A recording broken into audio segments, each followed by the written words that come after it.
me, and it's a pleasure to be here for presentation.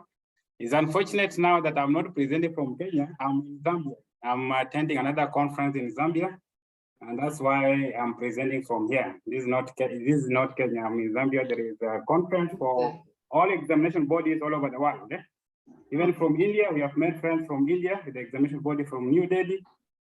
We are with them here in terms of presentation. I think it's a wonderful opportunity we have been sharing, because we are here in Zambia, Livingstone. That's where we are meeting all the examination bodies all over the world in terms of assessment. We are looking at assessment procedures, 21st century skills, what is happening in terms of assessment and the kind of assessment that the world needs to have in moving forward in terms of a curriculum. So without actually wasting water, let me just proceed on to the presentation that I have today.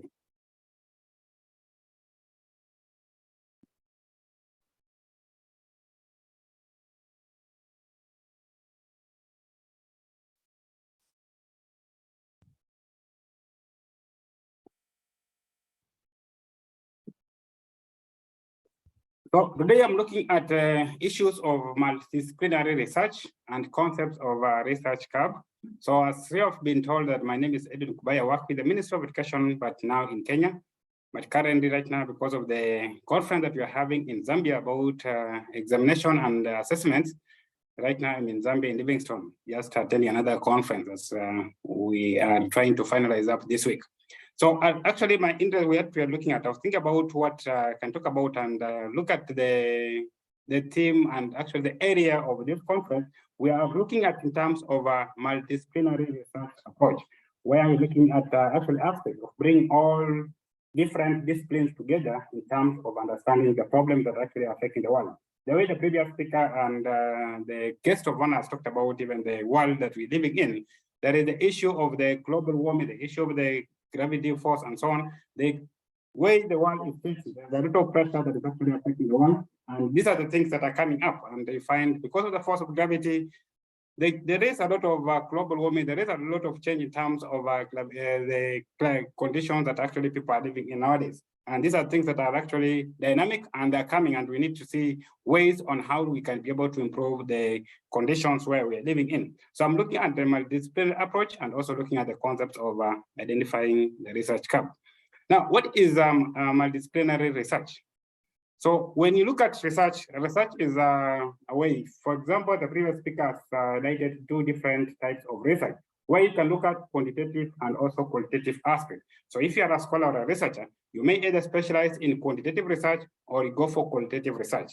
But we are saying that because of the aspects, because of the evolving, the dynamicism of the world, the way the world is changing, it is good to build a foundation that is very firm so that you have both the two aspects of research designs that you bring on board to explain a phenomenon. So that even if you have a qualitative research, then you bring in the aspect of qualitative, not quantitative, but it makes your work more authentic or more so that people can look at it and people can be able to reason and find out how did you conduct your research. So in terms of multidisciplinary research, we are saying that it's an investigation or inquiry to a problem to ascertain the hypothesis and combining many academic approaches, field or methods. When you bring different fields together in your study to come up and be able to solve a problem, then you will be able to establish more truth. You'll be more confident about the research findings that are coming up or what you are defining from that. So it's in a pursuit of truth with the help of numerous specialized branches of learning with the aim of achieving a common aim and aid of knowledge of other disciplines. So it means that different information is being brought from different branches or different disciplines. You may be from either humanities, those ones from sciences and so on. So we all of us collaborate and come up with the 21st century information skill. That's what you're looking at on how to solve a problem holistically for people to be able to understand. So instead of just trying to look at from one angle, either from qualitative or quantitative, then you can now match or try to see how we can collaborate the two, these research designs to bring a more robust research design that can be used to solve a given problem. So this is very, very important, especially if you want to come up with a study that is more authentic, a study that can be used to inform or make decisions. Then you should be a person who can be able to understand different types of research designs and be able to harmonize those research designs in one way or the other, so that those research designs must now come together to merge, so that there is an aspect of where there is convenience or where you are converging at one particular point in terms of the research. Like in this model, if you are from business perspective, if you are from business perspective, it means that you must be looking at, you may have a research business modeling, you have research sustainable development, product development, but at the middle here, you can develop one model that now combines the three circles. When you have that model that combines the three circles, you form now the business modeling for sustainable product development. So this product has actually come from the three different circles. So different disciplines are very, very important in terms of building a strong understanding of the problem that may be happening or may be disturbing the world at this particular moment. Because like if you're talking about COVID-19, then it's good to understand COVID-19 either from qualitative approach, at the same time from quantitative approach, where you have the figures and the numbers and so on. You can use that one to project. Tell us about the logistic regressions and so on, what is happening about the predictions and so on.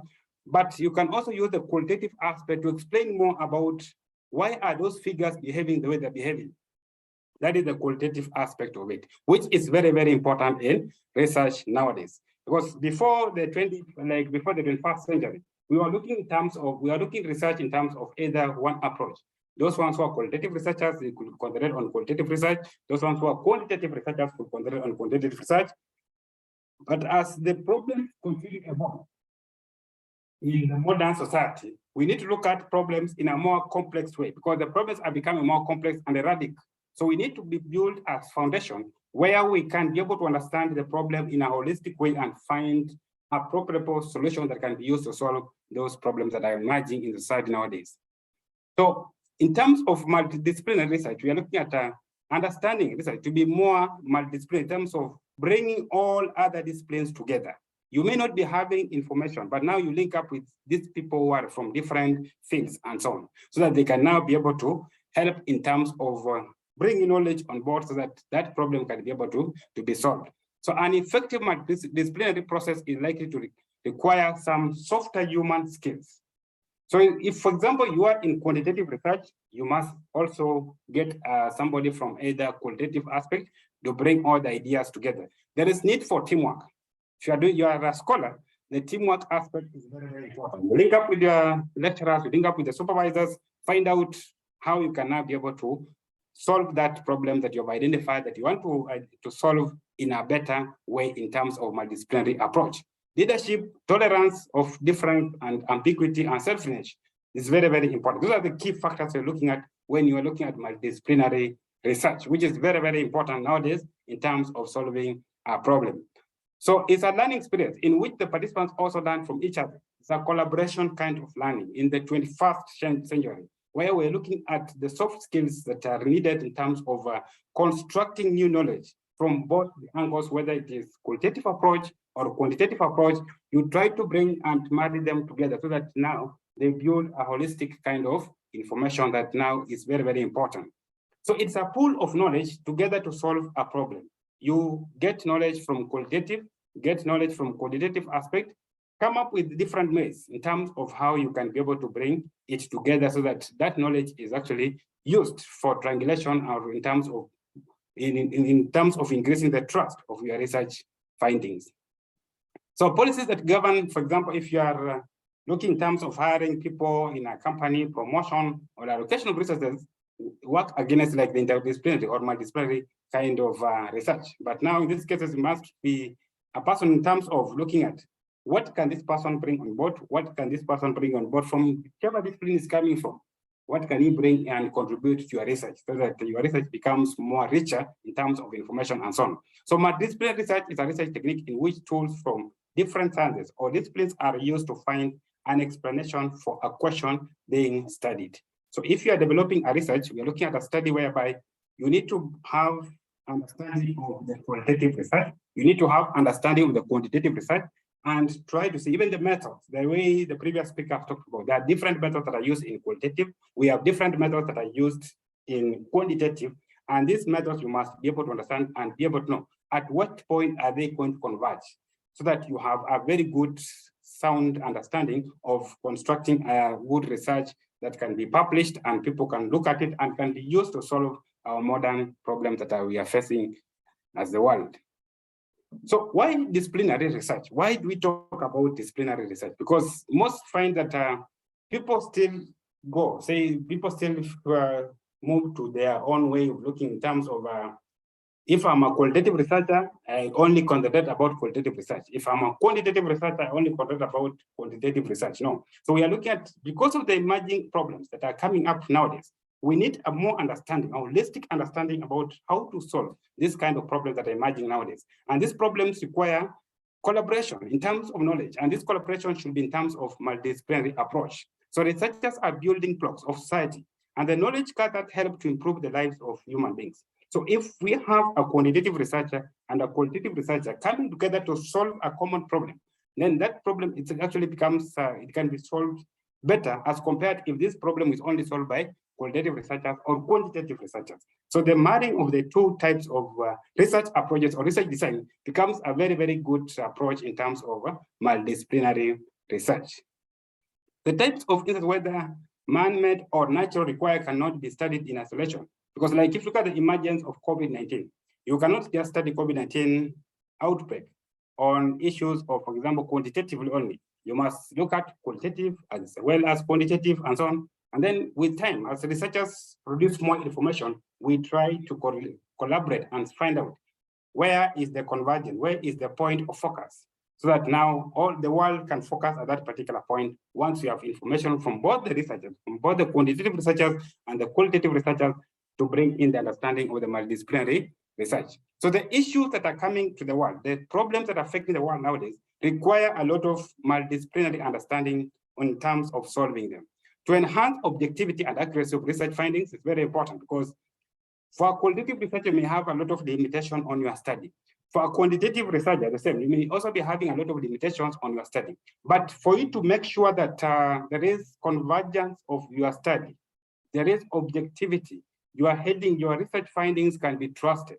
There is trustworthy, there is dependability on your research findings. There is a lot of validity and reliability. Because for quantitative, people talk about reliability and validity. But qualitative, people talk about either dependability of your research findings or what is the truthfulness of your research findings.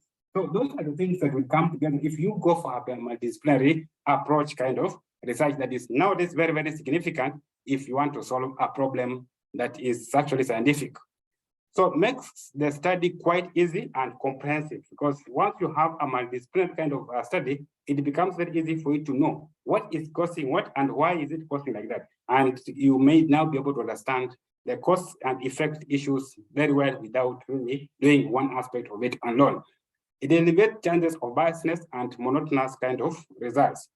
So you'll find students or you find presenters of researchers coming up with either one area. For example, if you're a qualitative researcher, you only concentrate on qualitative research approach only. Or if you're a quantitative research, you only concentrate on methods and ways of collecting data using quantitative research only. So issues of biasness in your research, issues of monotonous kind of research, where those results are not expected, comes away. You can easily eliminate such a kind of results, and people can look at your results and be able to listen, find out, are these results going to help and what are the research findings?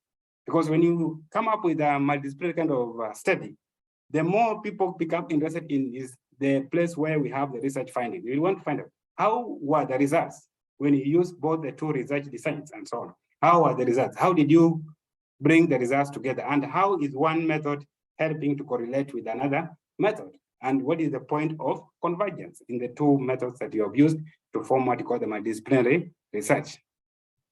So there is the aspect of also interdisciplinary research, where it's very, very important nowadays. So you need to be able to understand when it comes to either we have multidisciplinary and also interdisciplinary research, which is very, very important nowadays in terms of solving a research problem. So interdisciplinary research integrates information, data, techniques, tools, perspective, or concept, theories from two or more disciplines or bodies of specialized knowledge together. So if you can have two techniques or you have two information data, you collaborate those data, you bring them together, which may be more, to solve a given problem, then that is interdisciplinary research. So interdisciplinary research relies on the shared knowledge, what a quantitative researcher can bring, and also what a qualitative researcher can be able to bring on board. It draws knowledge from several other fields, from sociology, anthropology, psychology, economics, to bring in science. If you are a science person, then you borrow a lot of information from these other disciplines to be able to bring rich information that can be used to solve a problem. So in terms of interdisciplinary research, for example, you have a discipline theory, you may have another discipline theory, you now solve a problem using the two theories. So these theories may be coming from different academic fields or disciplines. These are subjects may be different. We may have from either sociology, anthropology, you have science, then you have a problem that is affecting the society. So this problem can be solved using the three kind of disciplines. So you must be able to bring these different people in your discussion. These specialists who are from different backgrounds, whether they are from psychological background, from anthropology background, economics background, and sociology background, and so on. Like if you look at the effect of COVID-19, COVID-19 is a disease. So you must have scientists coming in. You have also economists coming in because it's affecting people economically and so on. That's affected the economic livelihood of many people. So there are issues for you to solve the problem. All these people must be brought on board so that we have a very rich knowledge that is being created out of what we are talking about in terms of solving the problem at hand. So one entity cannot be used to solve the problem alone. For it to be tackled well, you must have disciplines that are now they look for a common central point where they cannot be able to be solved. So in this case now, when it comes to multidisciplinary, we have the discipline theory, but now each is independent. They are very independent, all of them. Then there is a research problem in the middle. So all of them try to convey some information, but independently from wherever they are independently. But now in the display means that we are matching. We are trying, all of them are in there is some kind of sharing of information, and that information brings to solve the research problem that is at hand. So it's very important as a researcher to be able to understand your nature of your research problem and see how best will you be able to analyze that problem and be able to convince people that this is the solution to this particular problem in a better way. So that even if different people from different disciplines are able to listen to your research findings, they can be able to find out that actually what you are discussing is very relevant and what you are discussing can be used to solve the problem that is affecting the human life. And from both of them, whether they are coming from, for example, science field, or they're coming from psychological background or a physical field, psychological aspect or economical background, then they can get an idea of what I say and how I'm contributing to the kind of knowledge that we have nowadays. So it's very important because what it brings out is you need to understand what is the research gap. How did you identify your research gap? What is disturbing you? Or what do you think is disturbing the world? What is the problem that needs to be researched about? So you must be very clear about the problem. So that problem, once you have identified the research problem, then you come up with the objectives or you come up with the research questions. And from those research questions, you can now be able to know what is the best way am I going to solve this problem in a researchable way. So it is very important that you understand what is the research gap, what has not been done, what do you think that the books you have read or the information you have read, this area has not been covered. And I want to do this area in a more holistic way to convince the masses that this is how this problem can be solved. And that's what you're looking in terms of either multidisciplinary approach or interdisciplinary approach, which is critical when it comes to research in the 21st century. So what is a research gap? A research gap is a question or a problem that has not been answered by any existing studies or research within your field. Sometimes a research gap exists when there is a concept or a new idea that hasn't been studied at all. So when you bring out, for example, during your presentation, you want to find out what do you think is a research gap? What research gap, what is the problem? What is the gap in the knowledge that you are trying to solve? That is very, very important. So in the presentation that will be coming forth, we'll be more interested in terms of what is the problem? What is the research gap? What is the knowledge that is missing that your study is trying to solve? That is what you're looking at. So from the literature review that you may have read, we are looking at what is the missing link that your study will try to solve, and which kind of methodology will you use in terms of solving that problem, which is very, very important. Then a research gap is a topic or area of which missing or insufficient information limits the ability to conclude a question. If you find out that you are in the area, for example, of medicine, and you're looking at some drugs and so on, and you want to go through experimental approach, then you want to find out if that drug can be used to treat a given disease. Then you must be clear about that drug, and you must have conducted experiments, and those experiments must have gone beyond reasonable doubt that actually the specific drug you want to come up with can be used to cure or treat a specific disease and so on. So you must be clear in terms of the identification of your research gap, because in most cases, research gap is what is very, very significant in terms of your research proposals or your research thesis and so on. If it's not very clear, it's not coming out very clear, then people will tell you there's no need to look at this area because already that area has already been researched about. So you must bring it out clearly. If you are doing it in terms of quantitative aspect, bring out with statistics, bring us with data, empirical data evidence that I'm seeing this is the curve, or this is the area that has not been done. Give us the analysis of empirical evidence that people can be able to follow. If you are doing it qualitatively, try to convince the masses what do you think needs to be done as you move out with your interviews and so on. What are you looking for? So that people can now be able to identify what are the emerging themes, what are the issues that are coming out from your study, and how long is it? Is it a longitudinal way? Are you going to take 4 years, 2 years, 1 year, and so on? So that people can now be able to understand there is a need to look at this area at this particular time. The gap also contains the missing piece or pieces in the research literature. So when you have your different literature, make sure that the research gap comes out clearly. If somebody looks at your work, can be able to say what the research gap is, why is the study significant, so that people can look at it. Because if you bring a study that already been done, then nobody will listen to you in terms of your presentation. Or people will tell you this area you're looking at has already been researched on.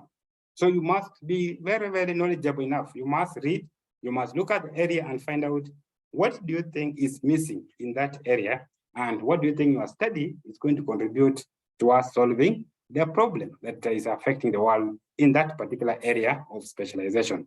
Whether you're going for multidisciplinary approach or your interdisciplinary approach, or you're going for qualitative approach or quantitative approach, or you're trying to do mixed method approach, but the significant aspect is to understand the gap of knowledge that is missing, and your study is going to solve that solution.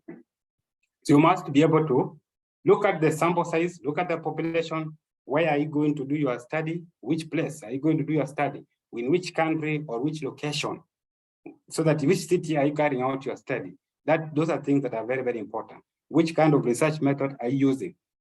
Methods of data collections, analysis, research variables, conditions. Look at it so that your work is actually scientific. People can look at it and see that actually what you're doing is more relevant, and they can be able to follow it easily. Research work always starts with a research proposal. So you must, first of all, develop your research proposals, have a valid research gap as a precursor to writing the research proposal. So you must be able to understand how is it. In your research proposal, did you point out the research gap? Did you point out the information that is missing? Have you read enough literature to think that actually what you're writing is missing the literature? So that you know, this my study is going to do A, B, C, D. This my study is going to solve this given problem. And these are my methods, these are my data collection procedures, these are my methods of analysis, this is my research design, and so on. So when you're looking at your research gap, it's very, very important that you invest a lot in reading. Try as much as possible to read very many books, or read online articles, read papers, read journals, so that you understand, find out which kind of scholars are published in your area. So you have a lot of information that you can convince somebody that, or convince people that this area I think has not done on ABCD. I've read these scholars, and these scholars are published about ABCD, and in their work, this is what is missing. And I think my work will be able to solve ABCD if I be able to write on it. So you must read, you must be able to have gone through different journals and be able to identify, find out Where is this journals diverting information, and where the convenient point, or where are they converging, and so on? And what do you think a study can be done? In which area do you think a study can be done to solve a problem that is affecting the humankind? So a research cap is an area study that is either under research or currently unexplored, which allows you to contribute original research to your field. So you must be a scholar, somebody who is able to deep into or read, carry out research, find out more about what is happening. If you are in an area of medicine, find out what are some of the scholars that have done, in what have they published, so that you are sure. Be able to be equipped with journals that you know, these are medical journals that have done this work, and I've read all of them. This is the work they are published. My paper is about this area, and this is the work that I want to be published, so that I contribute to the body of knowledge that is coming. So you must, this one I've already talked about in terms of a research cap, and I don't want to continue repeating it because it's very, very significant. And in most cases, you find that a research cap, if you were not brought out in a study, is what waters down the study. If you don't bring the research cap clearly, even if you are writing a proposal for donors or for funding in a country, and the cap is not clearly brought out in your proposal, then the donors will not be able to fund you. So you find you need, or the agencies will not be able to fund that kind of program. So you must be very clear. What is the problem that is affecting the country? And that problem must be well highlighted. Is it about global COVID-19 problem, a pandemic? Then be clear of COVID-19 pandemic. How is it affecting? What are the statistics? What are the people affected by the COVID-19? And how do you think it can be solved in terms of this? So that even if the donor or the agencies of funding can look at your proposal, they can help in terms of funding and so on, or give you funds to do the proposal, write the report, and also solve the problem that is affecting the people in that nation. So a cap statement is found in the introduction section of a journal article, or a poster, or in goals, or in important section of research proposal. Certainly identifies for your audience the cap that you will attempt to address. In most cases, in panels, people will want to see what is your research cap. What is the statement of the problem? That is the research cap. They want to say, what is the statement problem? What is it that you want to talk about? And what do you think, and how do you think it can be solved? So you must be precise and very clear that you have read the books. Out of those books you have read, this is the missing link, and this is how my study is going to solve that link. You must be precise, very clear, and accurate about your setting of the research statement. The general steps for finding research caps. 1, research your topic very well. If you are a scholar, academicians, and so on, or you are a researcher, do more research about your area. Look at the scholars that are published in your area so that you bring out information systematically and scientifically that to convince people that this area, I think this one has been done and this one has not been done, and my study will now be able to come to solve this. Conduct preliminary research to explore your topic. Carry out preliminary studies and explore your topic. Find out what needs to be done. How is it in the other topics? How are publishers done? And what do you think can be done to solve that? Compile a wide range of articles about your topic. It's very important. Read, as I've said, read about several articles, write them down. Which articles have you read? The title, the author, and so on. This article was written by so-and-so, it was published in this journal, and so on and so on. And the title is this one, and this is how the title looks like, so on. Which year of publication? Because if like right now it's 2022, you cannot be reading articles of 20 or 1990 like that. Those ones will not help you. You need to read the current published journals of 2022, 2021, and so on, so that it can help you to get more information. But you can do references in the far journals if you want to bring out a theory that was developed during those years in your study to support your arguments and so on. So it's very, very important. Talk to an advisor or a mentor about the current research in your field. So that one means that if you're a scholar, you also share. That's why I was talking about multidisciplinary or interdisciplinary approach. Find out people who are specialists in different fields. They can contribute knowledge to that area that you are looking at, and they can help you improve in that area. Use digital tools to seek out popular topics and most cited research papers. That is very, very important to a scholar, because nowadays we have several information and you can access information online. Then we have online libraries, we have online books, you have so many papers that are published. So it's a lot of information is there online, but now it's you to seek the correct books and be able to filter the information that is more relevant to your area of study.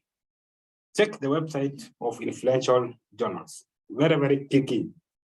Check the website of influential journals, the journals that are authentic, the journals that are referred, and the journals that you think these journals are publishing work that is original and scientific work that can be looked in. Those are the journals you must be referring. Because if you are publishing, you want to write something and you want to identify a good research gap, it is good to read and find out what other researchers have done and what do you think your study is going to do to solve those problems.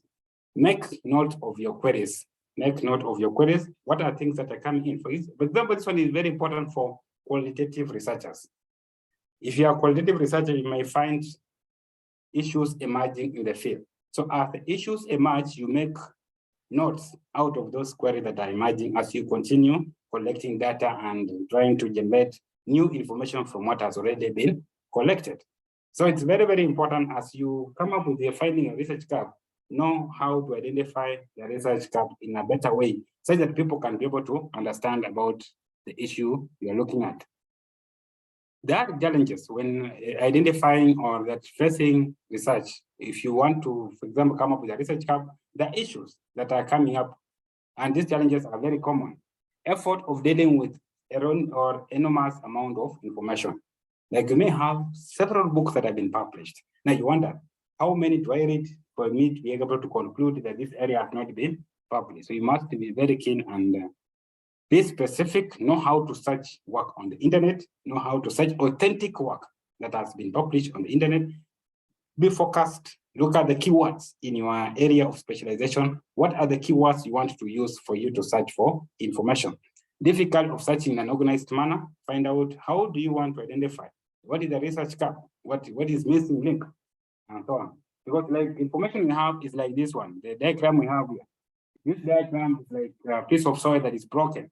So the broken pieces inside, and these broken pieces indicate there is a missing link to connect, to make this soil more compatible, to cover the plants so that the plants can germinate and so on. So the cap is the cap. What is the missing link to make sure that there is that convergence of the soil? The soil can come together to provide support for the plants to grow. That is what is happening in information right now. And as a researcher, that is what you are looking for, that missing link. You have several information, but this information is distorted. It's actually different places. So you need to be specific, look at how you want to analyze the information that you have. A station in questioning established norms. So you must find out if people are talking about this is happening. Like the guest of honor has talked about the global world. There is a lot of global warming. There's a lot of force of gravity is posing threat to the world nowadays. There is a change of climatic conditions and so on. Because of that, there's global warming. The planet is burning up. So these are things that you need as a scientist to question about. Find out how can we be able to solve this and in which way can we be able to solve in a better way so that we have a planet that can now accommodate almost all of us. So build your research gap, come up with a hypothesis, design your research sampling procedures, data collection and presentation, data analysis, and your interpretation will be very key in terms of coming up with a good study. Steps to identify a research gap: identify your key motivating issues, questions. Don't write a paper because your friend is writing. No. What do you think you like most? What motivates you to write that area? What have you seen is the problem and so on? Why are you writing that area? What do you think can be done? And what motivates you? Do you have some knowledge in that area that you want to write in? If you have some knowledge you are writing in, then what do you think motivates? What is the motivating factor in that area? Because if you go to an area that you don't have motivation, there is little you do about that area. So you must be able to write in an area that you know. This area I have a lot of information, and the information is very, very significant. If I share with the public, then this information will help to solve a problem in this area. Identify key terms associated with the key issue that you have. Very, very significant, because that's very key. Will help you to search for more info. Once you have the key terms that you have in your study, these key terms will help you to search for more relevant information in that particular area. Review the literature, search for those key terms, and identify the relevant publication. So searching for literature, arranging the topics or the books you have read, the journals you have read, very, very significant. And even those ones who are doing systematic review, which is the highest apex of analysis or writing a research paper. You must read, you must identify the authors, you must identify the research gaps in those papers that are published, and try to come up with a conclusion and say, this is what my study will look at. Review the literature cited by the key publication in your area of interest. So continue reviewing, find out what is happening and cite them so that they support your research. Identify issues not addressed by literature relating to their critical motivating issue. Very, very significant. So in terms of developing your research cap, there are keywords you must be looking. There are several methods can be used to develop a research cap, but there are some that has been designed. You can be able to follow those, but if you are a specialist in designing a research cap, then you can come up with a comprehensive way of defining a research cap. So you can use PICOS. PICOS was developed by Robinson and the friends in 2011, where you talk about P stands for population, I stands for intervention, then you have C standing for comparison, O stands for outcomes, S stands for the setting. So elements, identify reasons why the cap exists, including insufficient, in price, information, biased information, inconsistent and non-consistent or incorrect information. So you can use the PICOS formula, identify, this is my population, I'm going to India, I want this kind of people from this place, and these people are having ABCD. You have identified your target people. Out of those, how many people do you want? Do your samples and so on. What is your target sampling? And how did you do the sampling? Are you going for probability sampling or non-probability sampling? What is your intervention? Which method are you going to use to sort out the problem? That is very, very important, significant. Because if these people have been affected by COVID-19, like here in Zambia or Kenya, find out which method will you use to stop the spread of COVID-19 and so on. What will be the intervention criteria you're using? Comparison, can you compare those results to another place if the same study can be done and so on. Outcomes, how will your research finding be reported? What is your nature of research findings? Are you reporting in form of graphs? Are you going to report in form of narrations? Are you going to report in form of words and so on? Pictures, wow. In which way will you report your study? Are you going to report in form of posters and so on? So that you can communicate and disseminate the information. What is the setting? What is the environment? How are these people staying? How are they living and so on? What are the social cultural factors affecting them? Those are things you must be able to understand. And that is what you call PICOS. It's a way of identifying a research cap that is missing in the information. So it differs across the context. The way you define research cap from a qualitative study to a quantitative study will be totally different. It is you as a researcher to know this is my research cap and define it in a best way. So there is no common definition that all the studies will say, this is the research cap. It is you as a researcher, as a scholar, to be able to support your arguments correctly with evidence from literature that has been published that can help to solve the human life. So research caps should be data evidence based on decision making. That's why I said earlier on, when you develop your research cap, especially for the quantitative researchers, give us evidence-based data or data that supports your area. Like for me, I come from education background. If you have teaching mathematics and realize that the students are failing, the previous year the mean was low, and this year the mean is also going downward. The next year you find the mean is going, that for the 3 years or 5 years mean performance in mathematics has gone down. Then that is the research gap. Now you build with evidence that these students performed this like this one and the mean was this. The mean has dropped this year to this. Next year, I think the mean also will come down because of this and so on. So with that, a duration of 3 or 5 years mean drop, that can be your research cap in evidence-based analysis. Then you support with literature from published or that are referred journals. And use literature from those journals to support the argument and bring it out clearly. So there are some few mistakes that are common, especially when you look at what academicians or researchers are published in terms of identifying the research cap. One, you may find there is lack of proper reading of literature. Somebody may say a problem exists, but if you look at the literature, that problem may not really exist. It's not even a problem at all. So you must be able to have read the literature very well, find out what you think is the problem, and tackle the exact problem. Don't hit around the corner. Hit the nail on its head. So go for it. If you're going for the research cap, talk about the cap itself, not around the bushes. So make sure you are specific, you're accurate, and you're more precise and to the point that you're looking at. Direct jumping into conclusion that nobody has investigated before. Don't jump to conclusion you present a paper that this area, I think, has not been done. And you find out that there is no systematic flow of your work from your research methodology to the conclusion. There is a gap in between. There is no link between that.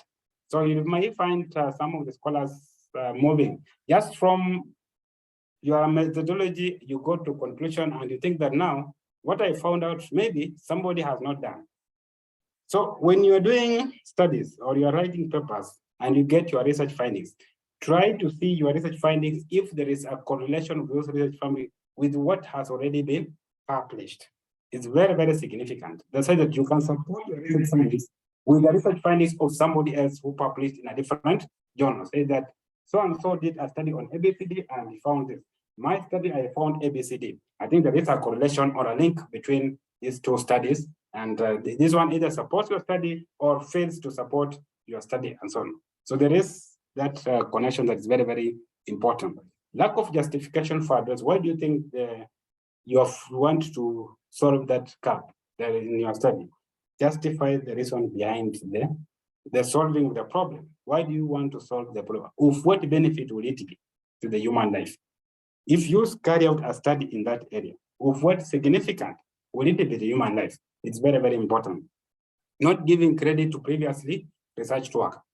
That is about what the previous speaker has talked about, ethical considerations. All the works that has been published in journals must be cited correctly using the correct format that is supposed to be used in different disciplines. Different disciplines have different ways of citation. So you must be able to follow that depending on the institution you're learning and so on. Very, very important.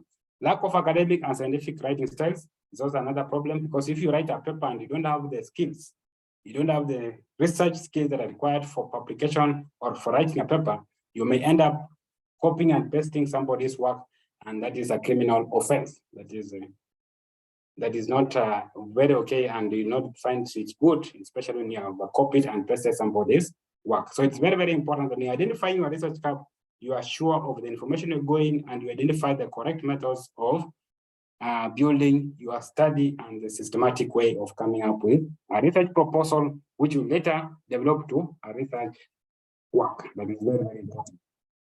I think that's my end of my presentation. And I leave you with this quote that says that your brain has a capacity for learning that is virtually limitless, which makes every human potential genius. So as a scholar, your brain is empty, it is limitless. It's up to you to look for more information and try to build this world where we are living in. Thank you very much for listening. I think I'll call for any